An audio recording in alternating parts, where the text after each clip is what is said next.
name is Paige Thompson. I teach 5th grade at Mary Peacock School, and for DNTA I am the lead negotiator and I'm also the grievance chair.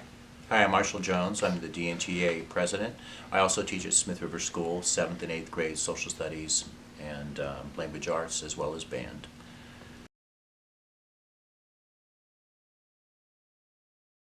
So for a little bit of background, every year, unless we agree not to, we negotiate. This past year, in the spring of 2019, we had some openers that are contract guarantees. There's a couple of things that are automatically open for bargaining, like salary, automatically open. And then there are a certain number of openers that the school district and DNTA get. So these are all things that we were allowed to open up to negotiate. We sunshined, per the contract, we have to sunshine first, which is where basically we just announced to the public at a board meeting what we want to change in the contract. So DNTA submitted our sunshine document on February 28th, 2019. And then the district, I think they ended up doing it in April because their March meeting was closed. And we actually started meeting for negotiations on April 8th. Well, it's a process. It's a yearly process, like Paige said. And so that happens in February, and if all things line up, we sit down with management and we work out a contract. Mm-hmm. And so we did that, and unfortunately it stalled because we came in with a figure and they came in with a figure, and then a lot of time passed. And theirs hasn't really moved much. So we started meeting on April 8th, and then we met 7 times before we went to impasse. Both sides have to mutually agree that you're at impasse. So basically both sides say, there's no more movement to be made here. We need a neutral mediator to come in. We had our impasse meeting and we were unable to reach any sort of resolution then at the end of the summer. We did try meeting with the district again in October, and there was very little movement made on their part. Essentially, they just took what they had been offering us and upped it a little bit with some contingency language based on their future increased revenues. And then after that, since there was no resolution, both sides prepared for fact-finding, which is a much bigger presentation, essentially, of everything that each side is asking for, and then supporting documents of how the district can afford it, or how maybe other districts do that, because it's not always just about financial things. Sometimes it's about, adjunct duties or the amount of prep time people are given. So on December 5th, that's when we met for our fact-finding hearing, where a neutral party came in and we presented our sides. We worked well into the night with the district, and we were able to come to tentative agreement on most of the issues that we had. Like, we came to some tentative agreement on staff meetings, and I'm trying to think, a sick leave donation system, which is a really big one, being able to donate our sick leave to each other if somebody's out of sick leave, like if they have a chronic illness. And we were able to reach tentative agreement on everything except for salary. And at that point, the fact finder essentially kind of gave us another month, and she told us what her draft report would be. And it's kind of like she says, okay, so here's your consequence. Like, if you can't both work it out before, January 14th, this is going to be public. And we were unable to reach any resolution after that. So. And it's unfortunate because the sick leave is really a huge thing. We have a number of members that have chronic illnesses, and one that's been out for a year and a half, as well as some others, and we're not able to help them. And at this point, we would really like to be able to do that and get this settled. And it's frustrating because we've spent over 60 hours. I only have my totals right now from up until we went into fact-finding. So right here I have 59 hours, and we've met a few times that I haven't calculated with the district. And so you think, okay, that's 59 hours that we've been at the table with them. So that's time that the teachers have been out of our classrooms. That's time that the principals who are on the district's team have been away from their school sites. And that's not even taken into account all of the additional time outside of literally sitting with them at the table that we have to do to prepare. Like, I think the DNTA team ended up spending like 40 hours getting ready for fact-finding. It's a huge time commitment, and it's important, and we're happy to do it, but to put in that much work and to still not have any sort of resolution is just so disappointing for our members and our community, really. The most important thing that we want to ensure is that our students here in Del Norte County have the best teachers they could possibly have. And in order to have that happen, we need to be competitive with salary. We also need to be able to not only bring them in here, but once they're here, get them to stay. And so having a good working relationship with the district is extremely important, and having morale be good is also extremely important. And carrying on this for for a year now is really detrimental to our community. And we want the best for our community. And we want to ensure that our students in the future are going to have the best person standing in front of these classrooms teaching our kids. And this isn't like a unique crisis for Del Norte County. There's a teacher, people are calling it a teacher shortage. It's really not a shortage. But there aren't as many people going into the teaching profession as we need. And it's because teachers aren't paid a competitive rate compared to other equally educated professions. So in some states, you have to have a master's degree. In California, you don't. You have to have your bachelor's and you have to have your teaching credential. There are some ways, if you're teaching like a CTE, which is a career technology, you might not have your bachelor's, but you still have to have a lot of work experience to do that. So when you look at how much you have to spend to be educated and credentialed to do this job, it's hard to find people who are willing to come into a profession when you aren't going to be compensated and you have to have a second or a third job to make ends meet. And I think we're ultimately just trying to keep the teachers that we have, and we're trying to fill the positions that are open. And it's been hard. We have to compete a lot with Humboldt County because they have a university there. They have many districts down there. It's not like Del Norte, how we only have one district for our whole county. So when we're looking at how their salaries are and how much those districts are contributing to the health and welfare packages, they're a lot more competitive down there. And it's not even just about the financial. Some of those districts, they don't work as many days, so that's a trade-off.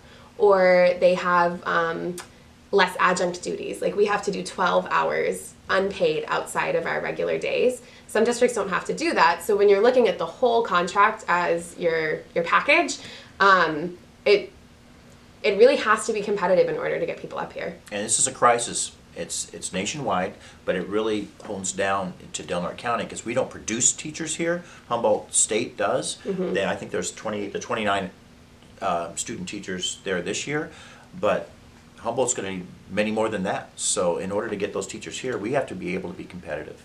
And there are ways that people can become a teacher without being like going through university, Absolutely. But it's so grueling. And when you look at the statistics, like if you are earning your credential while you're teaching, the statistics of you staying with the profession, it's I can't remember the exact numbers, but the burnout is so high. Like most people 10 years out aren't still teaching because it's just so much work to have to do. And we have a number of teaching positions in the district that are really difficult to fill anyway.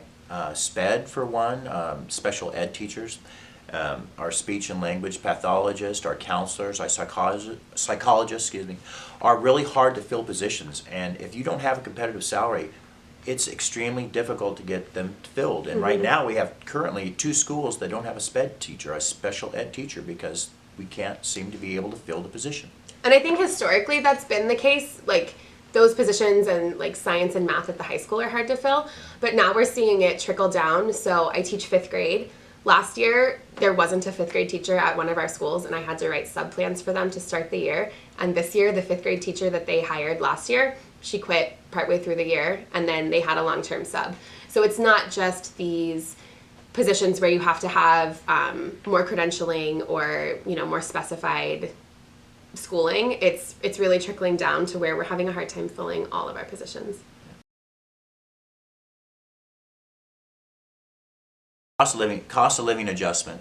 The state of California looks at how much inflation has gone up, and they look at their budget also, and they make recommendations for state employees as to what they think state employees should garner for the next year as far as a cost of living adjustment. And our district knows what that is, and we knew what that is, and we came in wanting that, and they've yet to be able to prioritize that for us. So if you want to talk about if it's a raise or not, technically the way that we're asking them to apply it, it would be considered a raise because it would be increasing our salary schedule.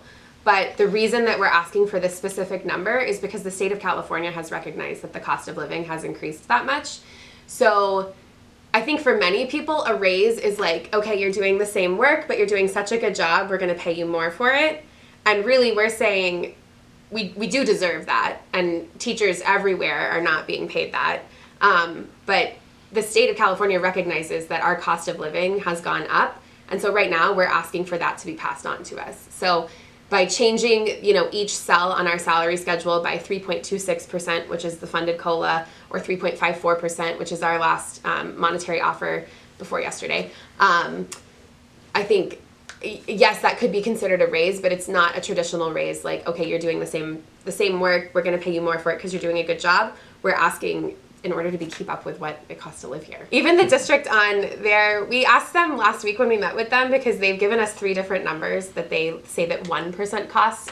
So usually we say in negotiations, we'll say like, this is our agreed upon dollar amount for how much a 1% would be. And then you just multiply that to figure out, more or less. Or in the district's offers last summer, they said that we could take 1% on our salary schedule, or that dollar equivalent, and apply it towards health and welfare, but not get like a salary raise and an increase in our health and welfare cap. So we agreed as of last week. It always hovers somewhere around this number, that it's $180,000. The true cost of 1%, it really depends on who's teaching and how much we're making. Because like if Marshall retires, he's probably higher up on the salary schedule because he's been teaching for a while. That's going to change the cost of 1% if a new teacher comes in to fill his place. But this year, our agreed upon number is $180,000. So to give us the cost of living adjustment, it would be $586,800. They're not just looking at how much it would cost to give DNTA that raise. They're saying, okay, well, if we give it to you, we have to give it to them and to them and to them, and that's going to cost us a lot more, which is frustrating because we're there to bargain for educators, for our unit. We're not there to bargain for the superintendents or the principals or anything like that. We end up doing, because that's generally what happens. They generally get the raise that we get. Yeah.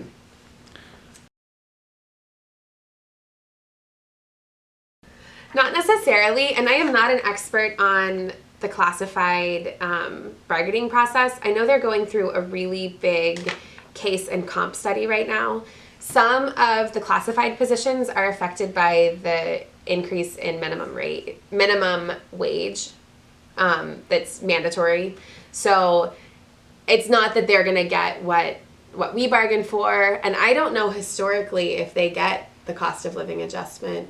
Since I've only been here for 3 years, I'm not really that familiar with their history of. And they negotiate just like we negotiate. The challenge for them is many of them are 3.5-hour employees, and in order to be a 3.5-hour employee, that means they don't offer insurance or very little insurance. And what's happening across the district is that they're hiring out outside contractors to do some of the work, especially with some of our SPED kids, and they're getting 6 hours, but the person that's put in the time that's a classified employee only gets 3.5. So they definitely have some challenges in what they're asking for, and they're a big group too. And I don't really, if you want to ask Sarah Mitchell, she's amazing, and she works with the CSEA as one of their negotiators. I know that another complication when they're getting salary increases is that their salary schedule is hugely varied. You have some people who still aren't even up to minimum wage yet, and then you have other people that are probably making $80,000 a year or more, and our salary schedule is all within $40,000 of each other, from where you start to where you can max out. So when you're talking about a 1% raise or a 2% raise, it's impactful. Obviously, if you're a new teacher, you're not going to see as much extra money as somebody who's at the top. But if you're making $11 an hour and you get a 2% raise, or you're making $100,000 a year and you get a 2% raise, it's a big difference in the extra money in your pocket. Yeah, and we're definitely in support of CSEA and their challenges that they're going through with. And they're having a hard time filling their positions too, because they aren't offering full-time positions when they probably should be. They have these wonderful employees who aren't able to get benefits, and they ultimately end up leaving because they have families, they have needs, and the kids are suffering. Our students are really suffering from the inability to keep teachers in the classroom, speech pathologists, counselors, and our classified staff. It's been very frustrating. This is my third year with Del Norte Unified, and it's my third year negotiating as well here. I did negotiate in my previous district too.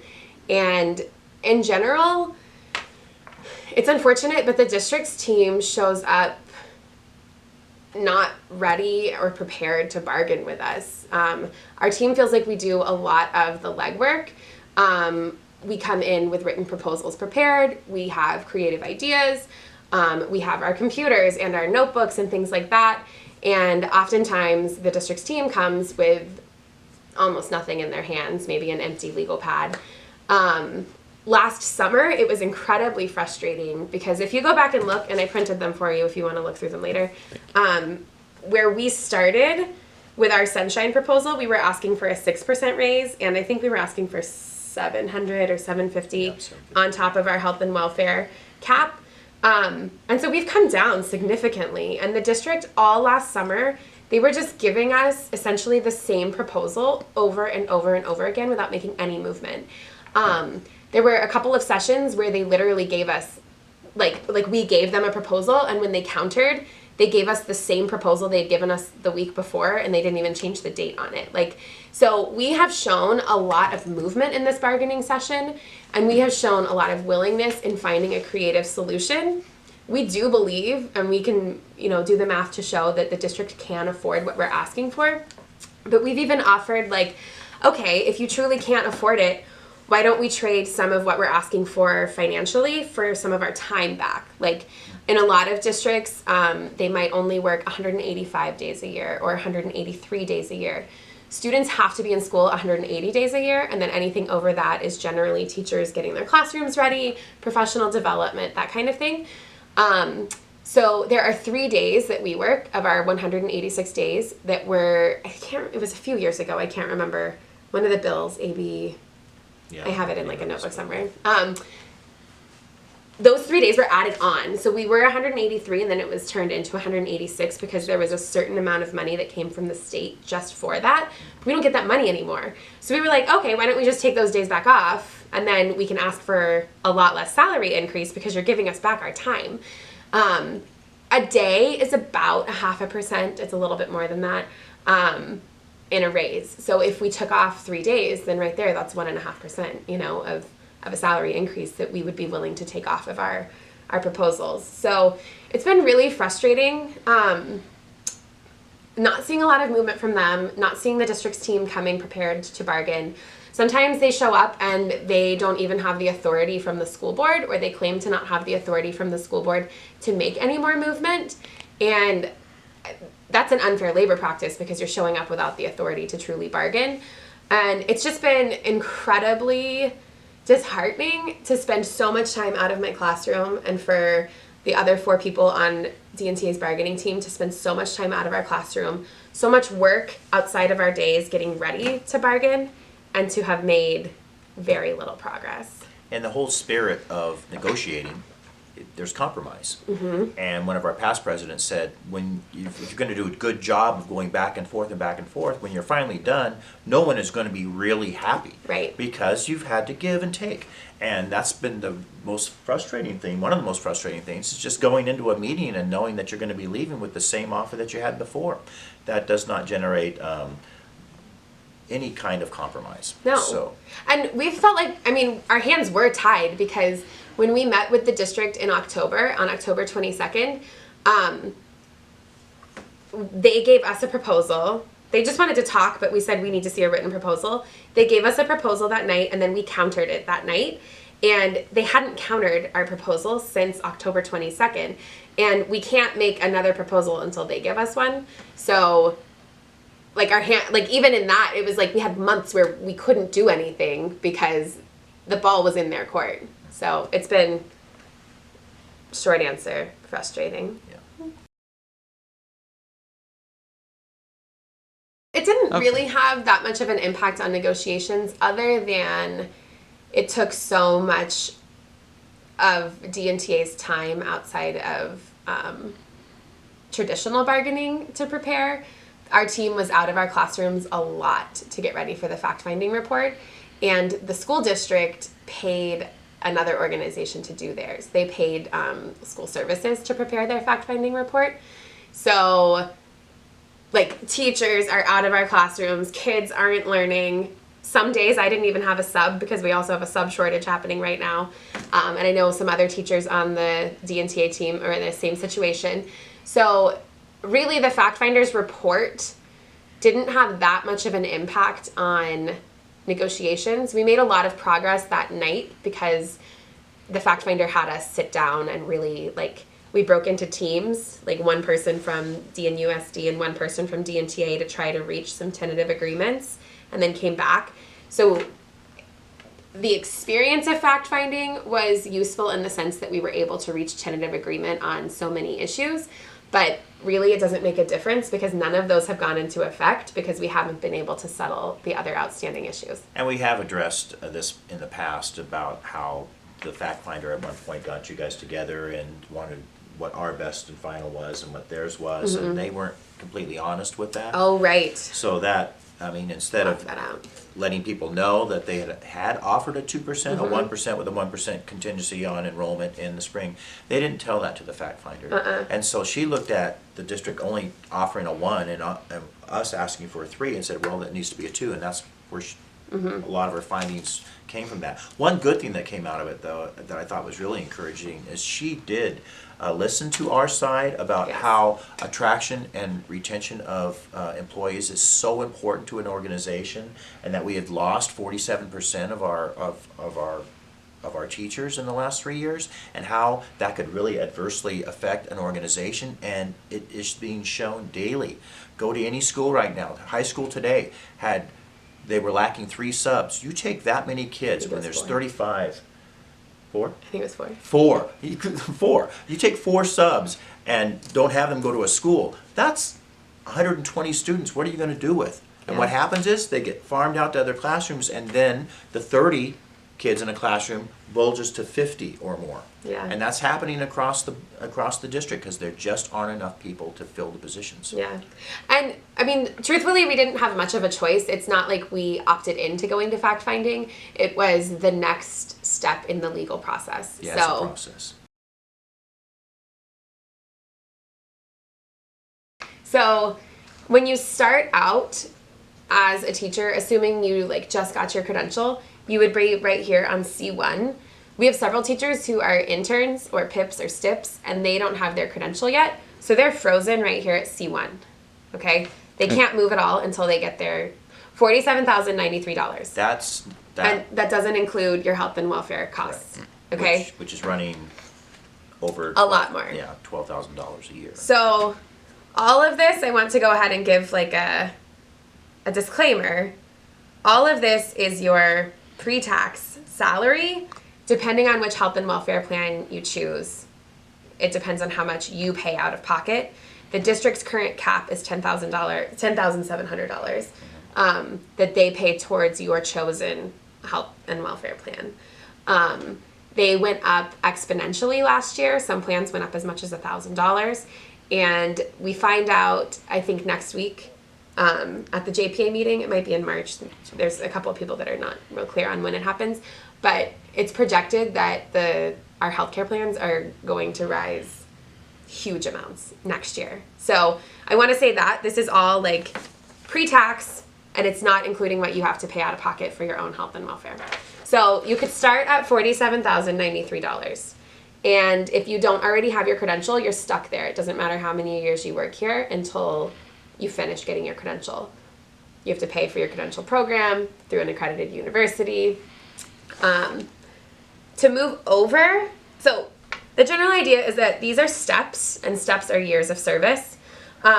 If you're cleared, you can teach for 5 years, and then you're going to be frozen at $54,545 for the rest of your career unless you pay to go to a university and get your master's and extra units to move over.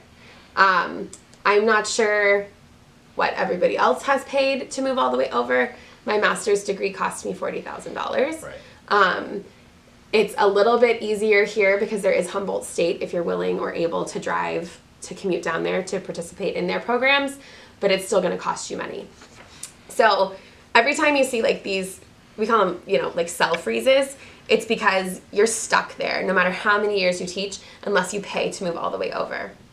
So when you ask how easy is it or how long does it take to move to max out, if you wanted to get all the way down here, which we would call F30, you have to teach for 30 years and you have to have your credential and your bachelor's and you have to have 75 units past that. Or you can have your master's and 30 units past that. A master's is 30 units, so essentially you have to have 2 master's degrees in order to move all the way over. Otherwise, you freeze at any one of these steps. So if my master's degree cost me $40,000, I'd have to spend $80,000 out of pocket. When you look at student loans and the interest with that, like it's astronomical how much money you end up spending. And I just sort of like threw my hands up my second year of teaching and I was like, I just need to do this. Like I need to be able to be all the way over in my former district. And since it's a master's, it follows me places. But not everybody has that ability. Like, I don't have kids. I'm only paying for myself to live. And a lot of the new teachers are coming in with $30,000, $40,000, $50,000, $60,000 in school debt already. And we have so many teachers who haven't even gotten their credential yet. So, like, I have a student teacher this year who actually taught last year. She had her own classroom because we had such a shortage. So she was an intern teacher last year. And, like, she's working to get her credential right now. Last year, she was paid right here. Like, she was doing the job that I'm doing this year, but being paid way less, you know? And that's what's frustrating when they say that, like, they're taking into account step and column.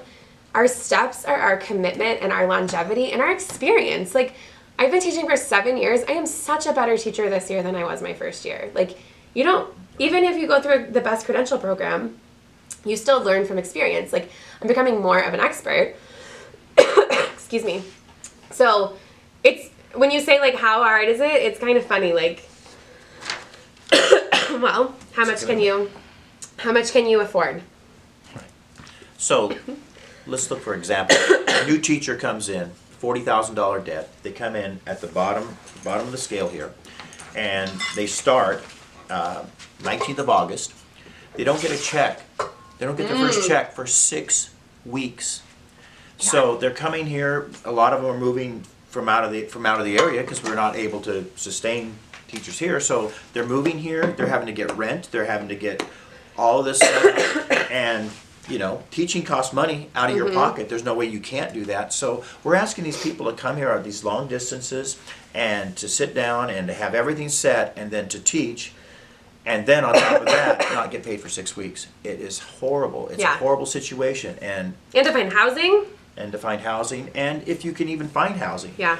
So it's really a challenge for our new teachers. And I remember my first year, and it was a challenge, and I had lived here most of my life. I can't imagine somebody moving from Montana, which we do have a number of teachers that do that, without the support system of family and without any means. I mean, how are you supposed to make ends meet? Yeah. It's just really difficult. Yeah.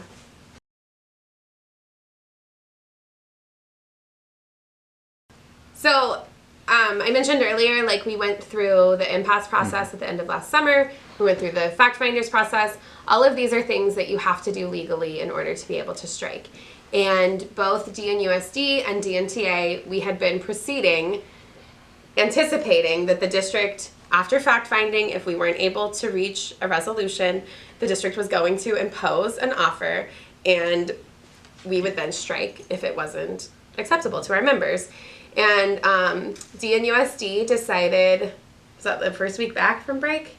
Yeah. Yeah, the first week back from winter break in the beginning of January, they said, you know what, we're actually not going to impose anything so that legally we can't strike based on these economic issues.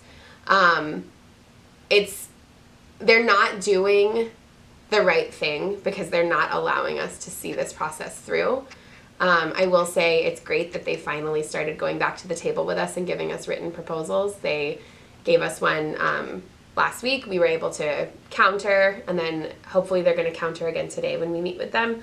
But it's really frustrating because our community is being torn apart by this. Like, this is ruining professional and personal relationships. It's causing so much stress for our educators and for our support staff and for our students more than anything. Like, and the fact that the district is saying, you know what, we're actually not going to impose anything so that you can't strike on this, it's just prolonging it, because our contract expires the last day of August, and at that point we could strike on September 1st. And nobody wants to do that. And nobody wants to do that. Want to do that?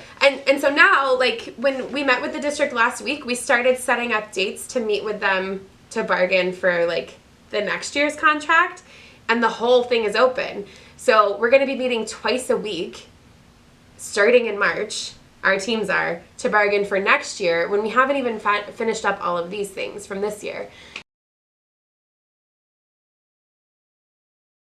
Well, tomorrow is the recall petition meeting. Yes. So the recall is going to be starting. Petitions are going to For start school going board out. members. For the school board members are Yeah. starting tomorrow. And we would like nothing more than to have this settled today and not have to go into that.